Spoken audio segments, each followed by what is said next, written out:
teenage mothers, most of them end up single because either somebody was taking advantage of them or maybe somebody is not ready to be a father.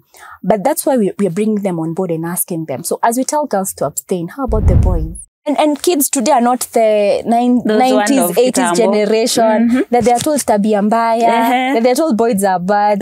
Boys are bad and the boys are giving her the attention she's not getting from home. Boys are bad and boys are giving her the 20 bob, the credit that the parent cannot give. So we need to move from those narratives that are not, kids can't buy.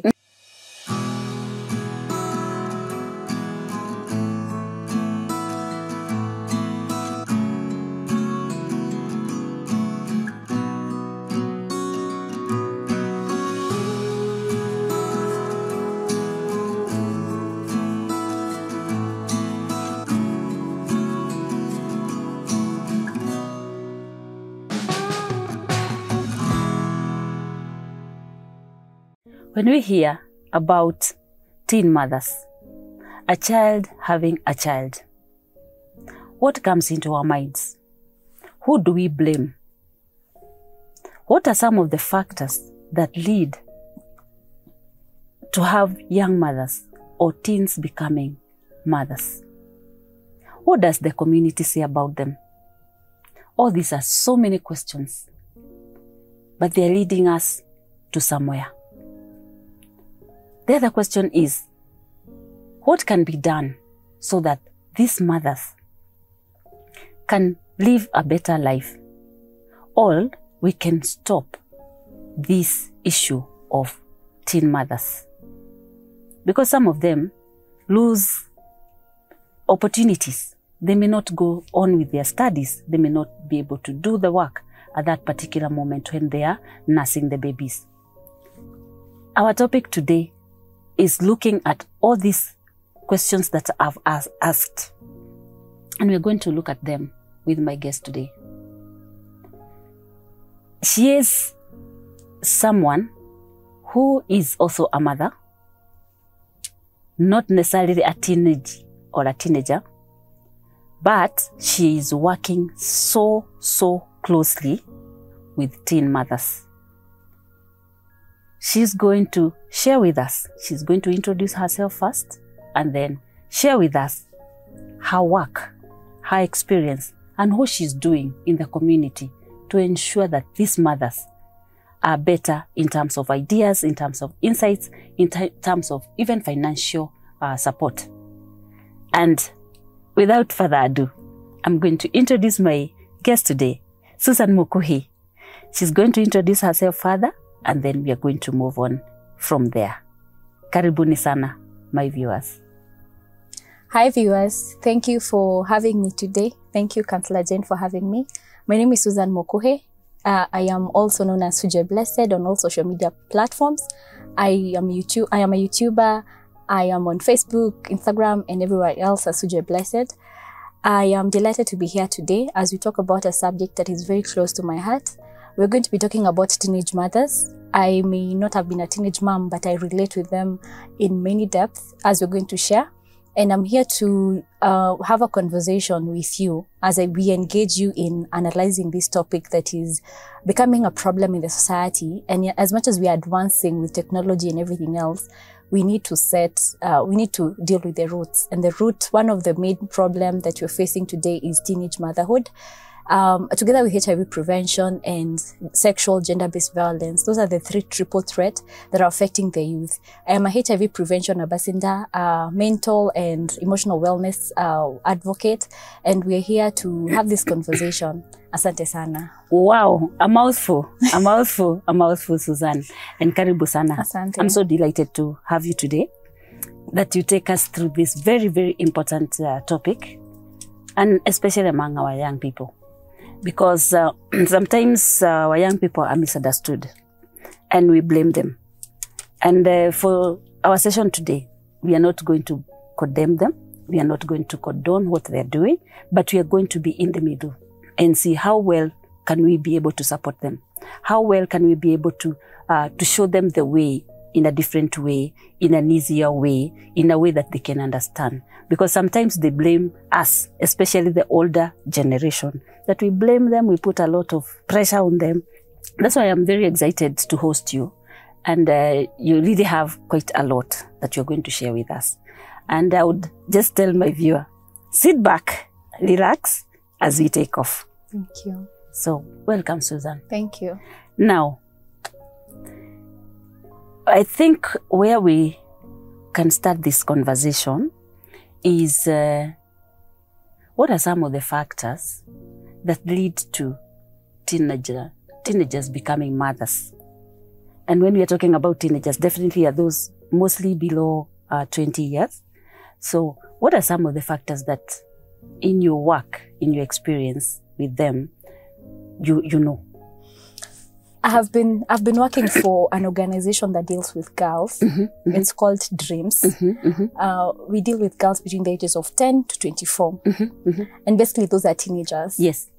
According to the World Health Organization, they define teenage mothers as mothers who are between the ages of 15 to 19. Those are the girls who are supposed to be girls, who are supposed to be in high school, in primary school, in tertiary levels, in colleges.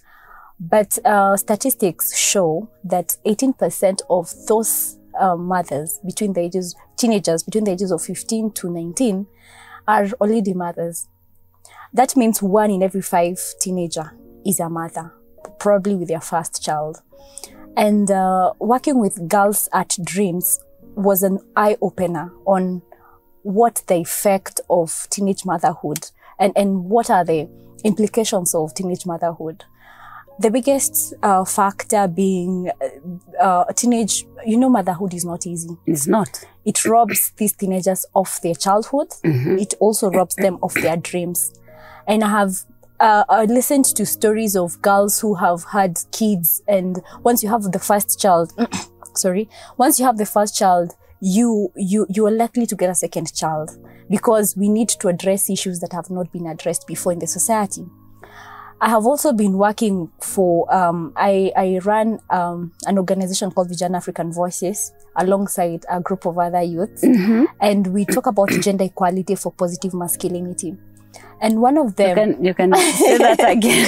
Yes. It's our main motto. Our motto is gender equality for positive masculinity, because we realized we cannot address the triple threat: teenage pregnancy, HIV infection, and sexual gender-based violence without involving the boys. Because girls are pregnant, but where are the fathers? Even the pregnancies, where did they come from? Where did they come from? Yeah. So for us to be able to address these issues, we have to dig deep to the root of why do we have mothers. 2 years ago, during the World AIDS Day, we had this theme that was, let girls be girls. They are young. At 10 years, at 11 years, they should be playing. They should be helping their mothers to cook. They should be learning how to clean up themselves. But you find that at 11, 12 years, if a child becomes a mother, most probably chances of her achieving her dreams have been derailed. Not to mean that if you're a teenage mother out there, you cannot achieve your dreams, but for a bigger part of your life, your dreams will be delayed. Your dreams will be derailed. So one of the factors that I have come across when I'm dealing with them is poverty. You find that most of the girls from where we also have a program for teenage mothers at Tinganga, together with the Sub-County AIDS Control Council Officer Coordinator, Madam Jane Gatere. She's been very supportive in this program where I volunteer as a mentor. And most of these girls have very heartbreaking stories of how they got pregnant at 16, 17. And that was the end of their education. Their parents, who are still struggling before the pregnancy, could not now provide for the child and take the child to school. And that meant the end of their education. Another factor is now lack of education that comes from dropping out of school. Probably before we get to the other factor, you could probably tell us poverty. Probably cite an example or something, like how does it actualize to somebody now becoming pregnant? Okay, I'm just being... Yeah. Yeah. So probably you could Share with us. Okay, now when you have these girls from poor background, most of them can hardly afford to have basic sanitation. For example, in other parts of the country, we've seen girls having sex for water. We've seen girls having sex for pads. We've seen girls having sex for meals. So you find a girl in this society, maybe another factor that will come in, there's a lot of pressure. You know, before, when we were not very digital, you could not know what is going on in another, in other people's homes and everything else. But some of these girls will see lifestyles that they admire, but they cannot afford. Things that they want to get, things that they want to buy that they cannot afford. So you find that they will look for men to finance them. And as early as 15 years, once they go to high school, they want to dress like other teenagers, because they're teenagers anyway. They want to feel good. They want to hang out. They want to go to the malls. They want to take photos. They want a normal childhood. But what is normal to the world may not be normal in some homes. And you find that poverty, because of lack of essentials, because of lack of this other part of peer pressure, they will find themselves sleeping with anyone. And you find that in the process of looking for money, looking for these things that they want, looking for essentials, because not every teenage mother will get pregnant when they're looking for luxury. They may be looking at simple things as sanitary pads. So when they're looking for these things, in the process of them finding a soft landing in a man, some men will take advantage. And there's another factor that poverty has led to, parents are very busy. Though this is debatable, that parents are very busy looking for the basics, that they forget what is basic for their kids. They look for the basic needs, food, water, but they forget what is basic, which is guidance to their children. You find that most of the kids grow up with no guidance. So poverty has played a role in putting girls at vulnerable places. They become vulnerable to sex. They become vulnerable to other behaviors that push them to doing this. So the next thing is lack of information.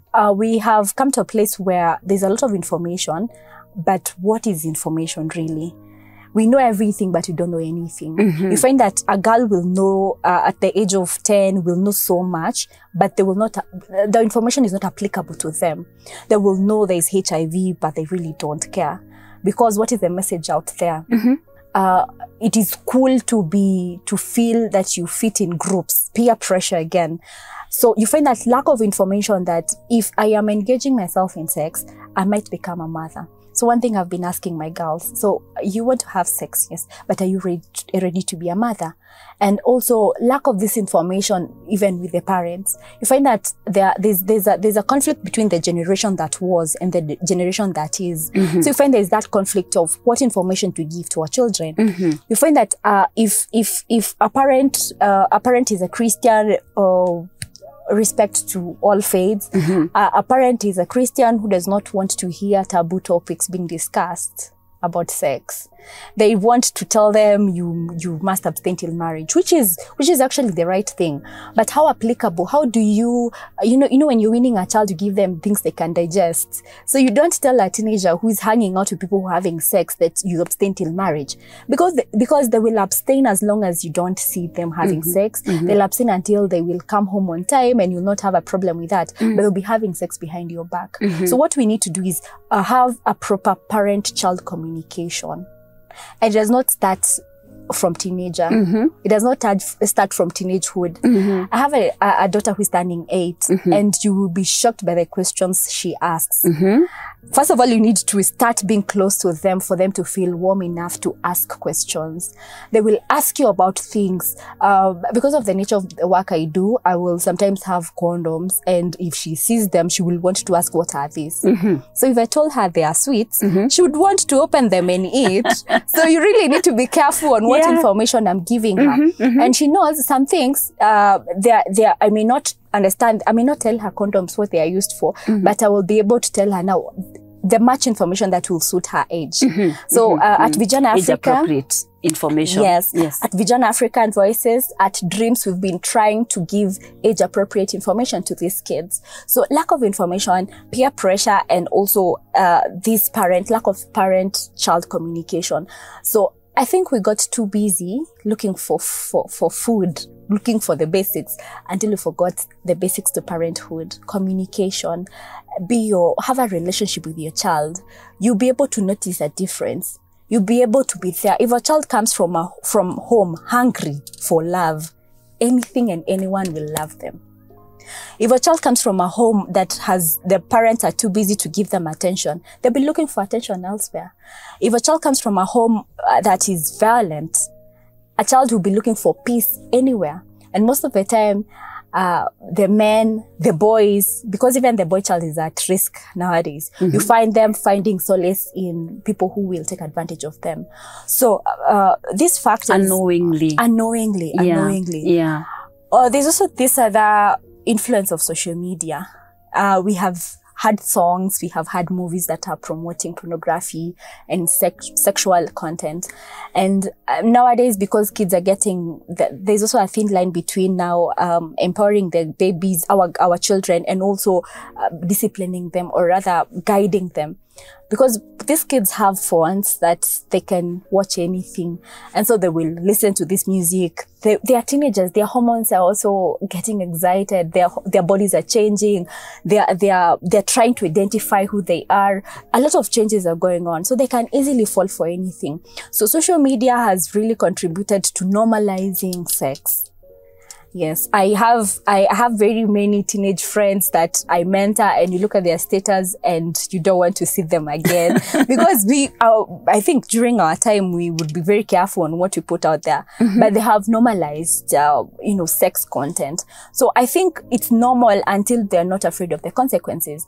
But what you're saying is teenage motherhood, new HIV infections, and SGBV is something that will kill a generation. And at this rate, statistics say in Kenya today, 18% of the new HIV infections, they are from age bracket of 15 to 24. Productive age. Yeah. People who are setting a foundation for their lives. People who are, learning themselves and exploring and wanting to know what they are made for. So one thing that we are losing as a nation with these teenage pregnancies, dreams. And that is what will make a generation. Dreams. We are losing people who can also hope.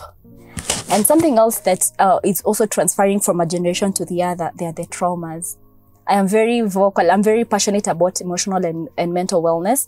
And I believe if a teenager gets pregnant at the age of 17, they have not finished they have not grown. They're not ready for life. They're not fully grown. And they need to cut their lives short to accommodate this new baby who has come into their lives. And therefore, they're robbed of their childhood. They're robbed of their places to make mistakes. There are things you can't afford to do as a parent. And most of the time, either they get so involved with parenting that they forget themselves, or they do not really care about the baby. Then we bring up a generation that is not cared for. And then we go back to the cycle. So there's a generational effect with this teenage pregnancy that will bring up a bleeding nation, because hurt people hurt others. If a person has not dealt with their traumas, with their childhood trauma, if a child's inner child has not even been nurtured, they cannot nurture another child. So it is important that we break this generational cycle. And the effect of teenage mothers goes beyond just lack of education. It brings in untold suffering with the babies. There's a stereotyping comment by most people that most of the teenage mothers, most of them end up single because either somebody was taking advantage of them, or maybe somebody is not ready to be a father. But that's why we are bringing them on board and asking them. So as we tell girls to abstain, how about the boys? Boys wanahepuka because they do not show the signs. They do not get pregnant, but they are also fathers in their head. The fact that they know, or maybe they find themselves in this situation where somebody is pregnant for them, we need to talk to them in a way that they will support abstinence. And should they or should they decide to engage in sex, are we talking about safe sex? So it is a thin line that it is a line we need to cross to decide what conversations we have with our children before we get to even safe sex. how about abstaining? So what are the challenges your child is going through when they're abstaining? Because if a child knows they're supported, if a child knows they can ask a question, they're likely to get the right information from the right people. Otherwise, if a child has no information, they will look for it. And nowadays, it is everywhere. These kids are exploring and they are getting the ahead of themselves. So those are the factors that are bringing this generation at a standstill. And those are the things that we should talk about. HIV infection, for example. At this point in time, we have information. They learn that in school, but still we're getting new infections, meaning they were not born with HIV. They were not. They got it as they're growing up. Yeah. So we need to address that. I think something is, and thank you very much for bringing that up. There is also the issue of stigma in the families, so that this child has had another child, got a baby, and the way the family probably reacted, say that I'll hide or even do other things, so that, because the information is not there in the family, because it's really a taboo. I was talking to one mother some time back. Yes. Educated mother, working, and then I was talking about, pads and all that, and then she said, I cannot tell my daughter about pads because she'll know I use them. Okay. Then I looked at her and I said, she's a mother of girls. She doesn't want to talk about it, so that the girls will not know that mom uses them. Who will buy for them? Who will buy for them? So that, I think that the stigma is also a factor. It is. Actually, in two angles. Number one, if a girl gets pregnant, it's not the end of the world. We are looking at supporting them to get empowered and to rise above their situation. Because once they have a child, they have another motivating factor. I tell my girls that they should not work hard because they're single mothers or they are teenage mothers. They should work hard because they have another motivation. On the other hand, the ones who are not pregnant, we need to give them the right information by telling them that you can avoid it. You can avoid it. And we go back to the basics of abstinence. We go back to the basics of safe sex. Why are you having sex in the first place? Because when there's another factor that is really heartbreaking, that most of these teenagers, from the groups I've met, from the statistics, from what we have been, the research we've been doing, they get their first sexual encounters from family. That is another dangerous approach to it, because if the people are supposed to protect, educate, and guard these teenagers are the ones exposing them to sex, then there is no safe space. Incest, and yes. All that, yeah. Yes, and you find that most of these people, either when the mother realizes there's something going on between the daughter and someone else, they will cover it up because they don't want shame. So I think it's about time we stopped sweeping things under the carpet and we addressed them. For a teenager who has experienced sex, it is hard to also introduce them abstain. It is possible, but it is hard to advise them to abstain than a teenager who has not been exposed. But you find that most of the first sexual encounters, they're either SGBV, that is when rape, defilement, and sodomizing, that is when it comes in play. But we need to address now parent-child communication. We need to know our kids so that if something is wrong with them, we would know. And it doesn't, I say things don't go wrong, they start wrong. A child who has had proper communication from childhood, my daughter, as you've mentioned, my daughter is 7 turning 8, but she'll ask you about pads, she'll ask you about menstruation, she'll ask you about boys, and if you're not able to win her into this hard conversation, you will lose her at this level. So we're encouraging the parents to take up the role as soon as the kids are able to communicate, tell them things that they need to hear, and also clarify things, because it is not about information, it is about the right information. Concerning the why bit. The why bit, yeah, yes, it is very important. Yes. And kids today are not the 90s, 80s generation that they are told tabia mbaya, that they are told boys are bad. Boys are bad and the boys are giving her the attention she's not getting from home. Boys are bad, and boys are giving her the 20 bob, the credit that the parent cannot give. So we need to move from those narratives that are not, kids can't buy, because they will say, okay, but they know the truth. And they will look for this truth elsewhere. And somebody will bring it served in the way they like, but inside it's not the truth. Of course. Yeah. Really quite a lot of factors, quite a number of factors that are really leading our teenagers into becoming mothers. And the HIV infections and all that, because it's really a challenge in our nation. Yes, we have all this and your experience with them. Now, the community, they look at them giving in a different way. With your work with them, what are some of the things that they tell them when a mother that teenager becomes a mother? The community, the family, the parents, I have seen teenage mothers being very hopeless.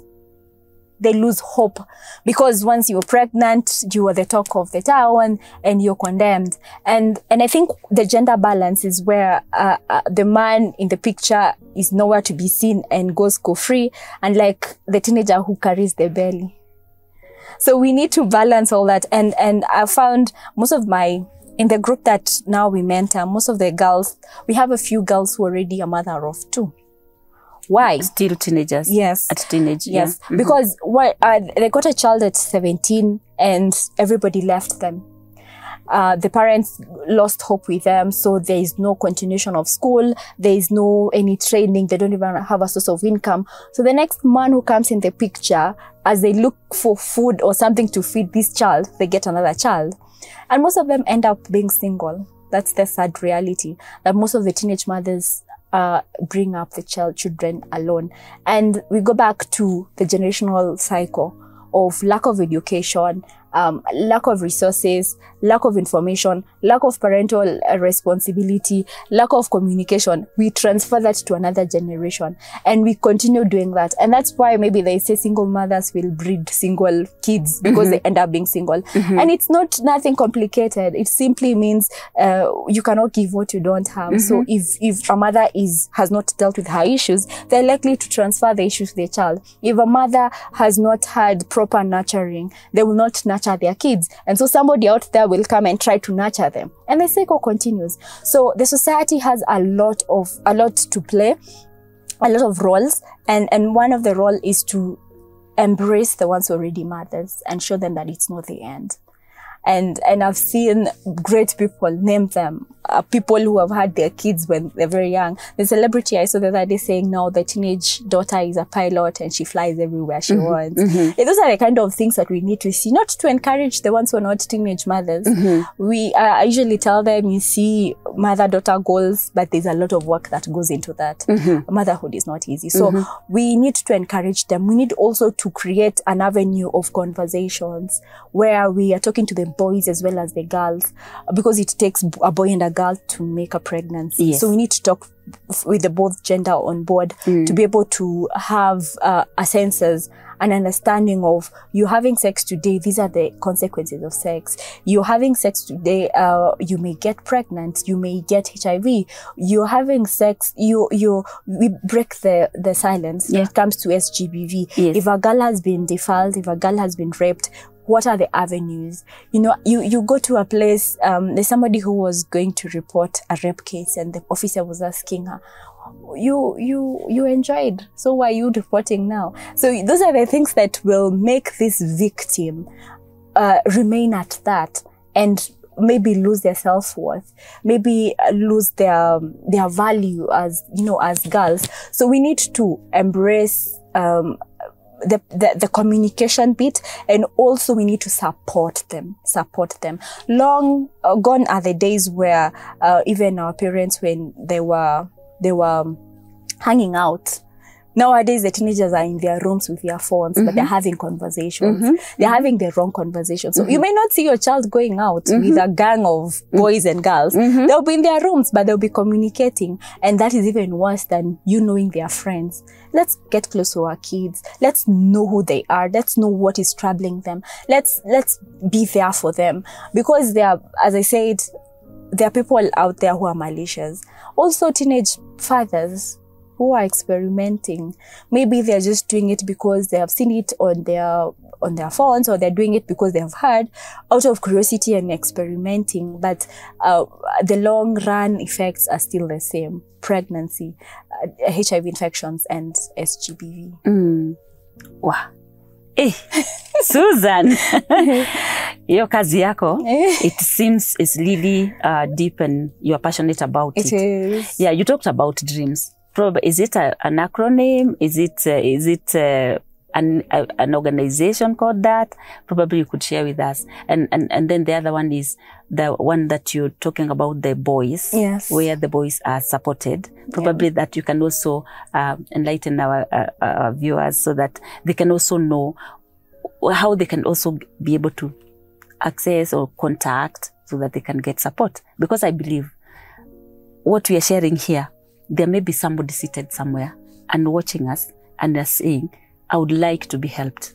So probably you can share more on that. So DREAMS is an acronym that means Determined, Resilient, Empowered, AIDS-Free, Mentored, and Girls Who Living a Safe Life. So it is an NGO that is implemented. Our implementing partner for Kiambu County is LVCT Health. So that's where we were dealing with girls between the ages of 10 to 24. So in the process of us dealing with girls, we realized there's a gap. How about the boys? Because now when you deal with the girls, you're taking them back to the society that has boys.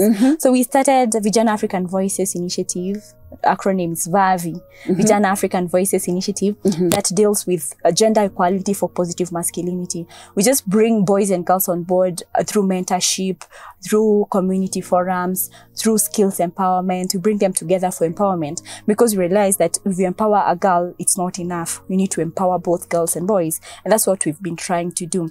For this other voluntary part with National AIDS Control Council coordinator, Madam Jane Gatere, this is where we bring in teenage mothers for mentorship. So we just bring them, teenage mothers, and empower them. It's a psychosocial support. They have a lot they're dealing with. As I said, most of them are single moms. So we bring them together. Recently, we had a training from Jira Digital, where we are training them on technical skills and digital skills so that they're able to earn a living through their phones and the digital spaces. We also bring them talks on sexual reproductive health, issues to do with contraceptives, issues to do with family planning, issues to do with HPV, cancer screening, and all that. So we are trying to bring up a group that is empowered, that will be our ambassadors when it comes to teenage pregnancies. And we're telling them it's not that your teenage mother, yes, you can pick it from there, but you also want to tell their younger sisters that you can avoid this space. You can avoid, these teenagers. So I really love working for the community and changing a life at a time, because I think I've been through it. In terms of the effect of HIV, the stigma that comes with it, and many other things. They say if you're not infected, you're affected. True. So it comes down to, I have been at a place in life when I needed support, especially psychosocial support, and someone to just guide you and tell you this is the way. And I'm very passionate about those three groups. So they are not limited. There's something also in the cooking that we are working to empower, bridge the gap between the parents and the teenagers. Because they go home to these parents. These parents who tell them you're good for nothing and you got pregnant. They have not healed from what happened to their kids. Therefore, their kids will not heal. If a mother keeps reminding you, remember you're a mother. This is also a girl. That's why we're saying, let a girl be a girl. At 15 years, let this girl do the things that a normal girl will do, besides being a mother. Because when motherhood replaces childhood, then at 30, 40, you realize that now they will start reliving and healing their inner child. And the basic is, the thing is, we need to support them to balance. It's not easy to balance childhood and motherhood. But also we are talking to the girls who are not pregnant, telling them that you can wait, telling them that you need to be at a place where you're ready for motherhood. Also, most of them don't even have partners, or rather, they have sexual partners, but they don't have life partners. So that's why we have this single parenthood setup, which ideally God created a child and gave a child to a mother and a father. Ideally, that's the setup. But once we disorient that, then we're bringing kids who will grow up with father figurehoods and also mother wounds and those are things. And so we are trying to save as we empower these girls that are already pregnant. A point that I'm picking as you're talking is when like a family will blame them that you are a mother, and then this mother does not even have money even to feed this child. And then where are you expected to get food and the basics for the child? You're still a mother, yes. you are a mother, a teenager, and you are a child with a child. Yes. If we call it like that, because if like you're below 18, you're still a child. So, and you're expected to meet the basics of your child and your own basics as a child. You can hardly meet them. Yes. So I think that is also driving some to continue being, to have more children, even when they are still having the first one, they'll still get another one. They get another one. Yes. I think that most of these families that are struggling to give them the basics, you find that these girls get to a place of desperation where anyone who tells them, you see, when a girl is pregnant, she hates herself, she knows she has messed, she's not ready to be a mom, and motherhood has come, and there's no going back. So once this child, probably the mother has also not healed, reminding this girl, you are a mother, now you should behave like a mother. When they go out there and they find someone who tells them you're still beautiful, they will go running. They'll go running not because they intend to have another baby, but because they find a safe place, a safe space. So it is important to now support them and break that, generational cycle that, yes, you're a mother, but you can empower yourselves. There are skills out there. I would really advocate for mothers who cannot go back to school. There's a program initiated by the government where they're taking teenage mothers back to school. Say if you've been at home for a year, your child is already weaning, your child can be left with supportive parents again. Yeah. You can be able to go back to school. But even if, let's say you have a child who is 5 years and you feel like you cannot go back to 844 system, you can't go back to school, you can go and do some skills, some vocational training. Maybe you're good at hairdressing and you're that. But I think there's also an emotional part where we try to empower them emotionally by reminding them their worth, by telling them, yes, you're a mother, but that's for the end of life. You're still a beautiful being. You're worthy and you're valued. And that way, if they are healed, they're able to identify, what am I good at? Can I do your hair? We have seen wonderful projects by the teenage mothers. They are doing the hair, they are doing catering, they are doing a lot of things. And we've seen teenage mothers also looking at their talents, looking at what God has given them to even move forward with life. So by the end of the day, we need to embrace them and support them and tell them, you know what, you have a child, but you can go on. You've had very prominent people like Oprah Winfrey talking about their being raised by a single mom. And we've seen dysfunctional families, people, good thing coming out of it. So we go back to the Bible where somebody was asking, what good can come from your village? So even as we are talking to them, we ask them, what good can now come out of you? And there is something precious that come out of you, regardless of being a teenage mom. And the other thing is, you're raising a generation. You already have someone who looks up to you, who loves you, who depends on you. So you need to pick up the pieces very fast. You need to dust yourself very fast and be healed, be well for your child. And that's a big motivation. You said that the group is in Tinganga, in Kiambu. Yes, it is. So when do you meet? Because I'm sure there's somebody saying, Susan, tell us when they meet, because I'm skilled at this and I can improve my skills on this area, in this area. So probably you can share with us. Okay. So, for Vijana African Voices, we organize events every quarter. So most of the time we have forums to do with digital literacy. We're looking to creating a space where teenage or rather youth can come and learn digital skills. A space where if you want to do your vlogging, your YouTubing, you can come and have a studio. We also look to giving them equipment so that they're able to do what they want to do. There's a lot of things you can do in the internet. So that is in the pipeline as we work. So for Teenage Mother Forum, we usually have a meeting every first Wednesday of the month and the last Thursday of the month, so twice per month. And when we have, we look for partners through the office of Madam Jane Ngatere, we're able to organize with partners, we're able to come and do the training. So like last time we had a training for 3 days and they're able to come. We get people who can come and support us with milk, diapers, pads. We're able to give them, because these mothers, by the end of the day, as we empower them emotionally and psychologically, they need to go put food on their table. Some organizations like International Community of Women Living with HIV have come in handy to giving them a bit of token once we are done the training. They go buy diapers and all that. So we are open to people partnering with us in terms of the money involved, and also in kind. We do appreciate services too. People who can be able to come and train them, people who feel like they can come and just talk to the girls. Psychosocial support. Yes, that is Invite needed. me one of these days. You're welcome. You're welcome. We are going to organize that. Yeah, Yes. I can come and share. Sure. And just support them. Yes. So those are some of the forums that, twice a month Yes, twice a month. for the mothers. Yes. And- And still, we are not, we started at Tinganga with Madam Jane, but that's not where we're ending. Her jurisdiction is Tinganga, Rabai, Kiambu, and all that. The So we are moving sub-county. to the next, yes. So we'll have this running as well as Rabai and Kiambu. Okay. We are looking forward to having Kiambu sub-county forum that will be able to even bring them together.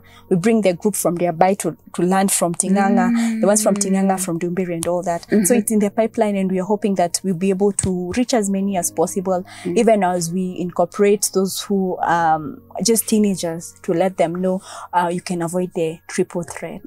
Yeah. Wow.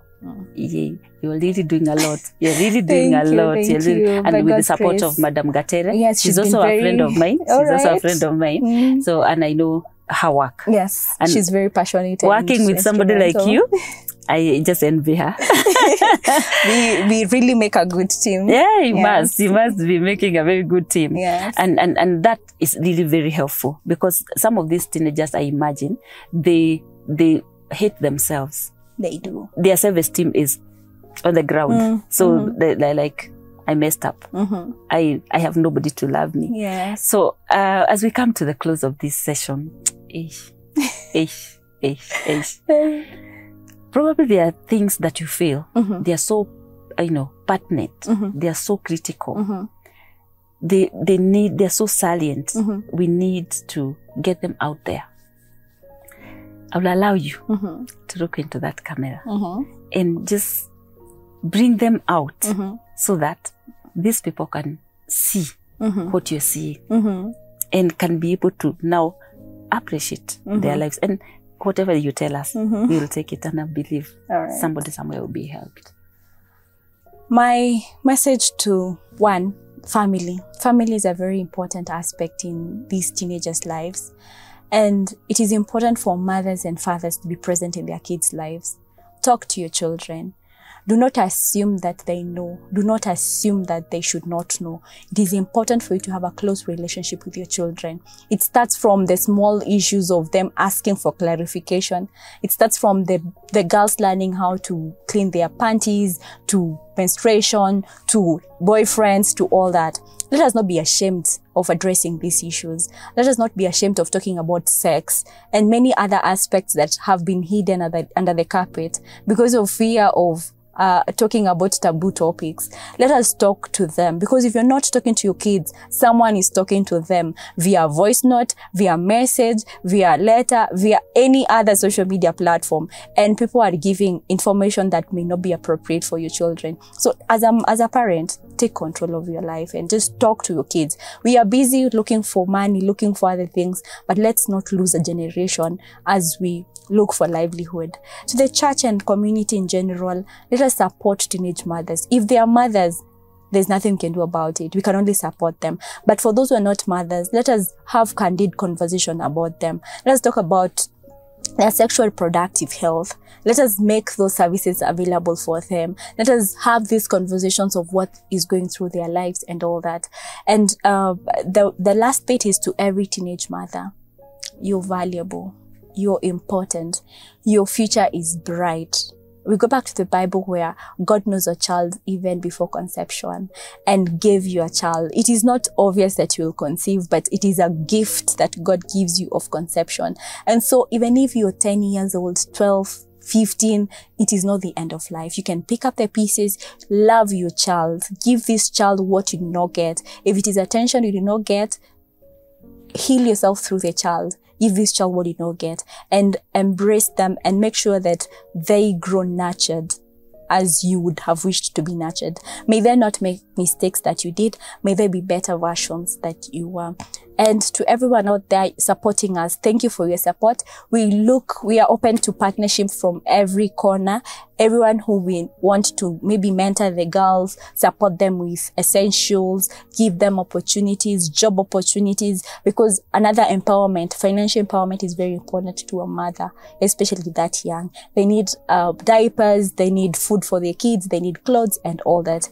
So it takes a village, it takes a community, and one step at a time, we're going to curb the pandemic, which is greater than the pandemic itself, new HIV infections, teenage pregnancy, and sexual gender-based violence. Let's protect our kids. Let us protect our generation.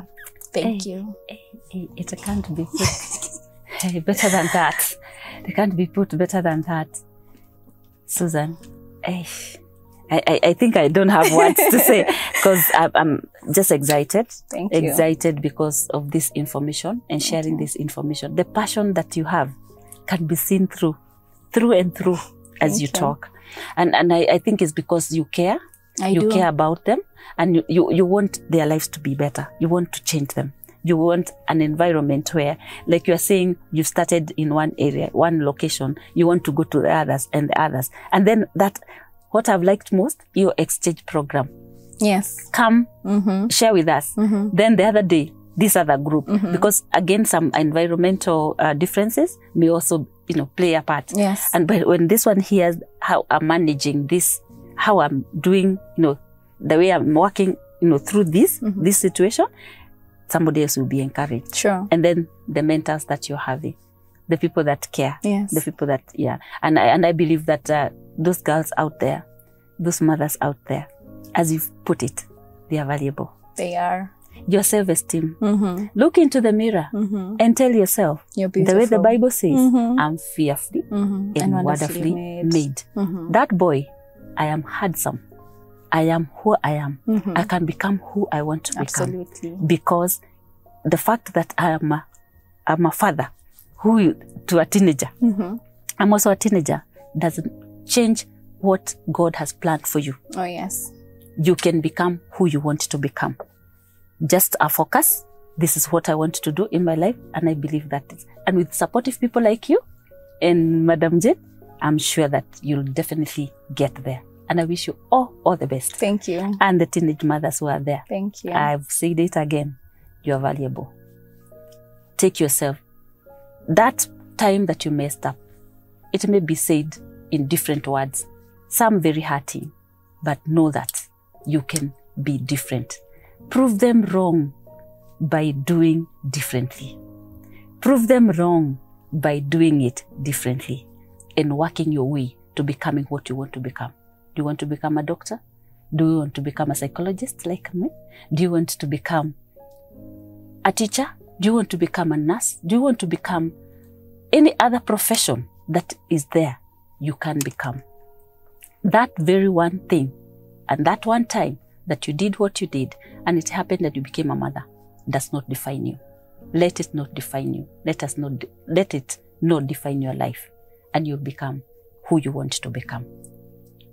And I want to take this opportunity to thank you so much, Susan, for availing yourself to come and grace this set and this video and this show.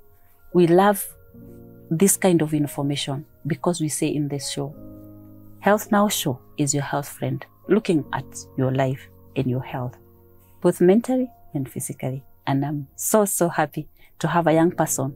I've been having watu wa age yangu na wengine kidogo chini yangu, but not a young person who is so passionate about what they are doing. Thank you. And thank you very much. I'm honored to be part of welcome this. once again. We now talk about the other two. Yes. We've talked about teen pregnancies. We'll talk about the others. We will come back. All right. You'll come back very, very soon. Thank you. And my viewers, thank you very much for being with us, and continue being with us and watching us on all our social media platforms. We are delighted to come to your house, to come to where you are, and share with you this information. Until next time, thank you so much. God bless you.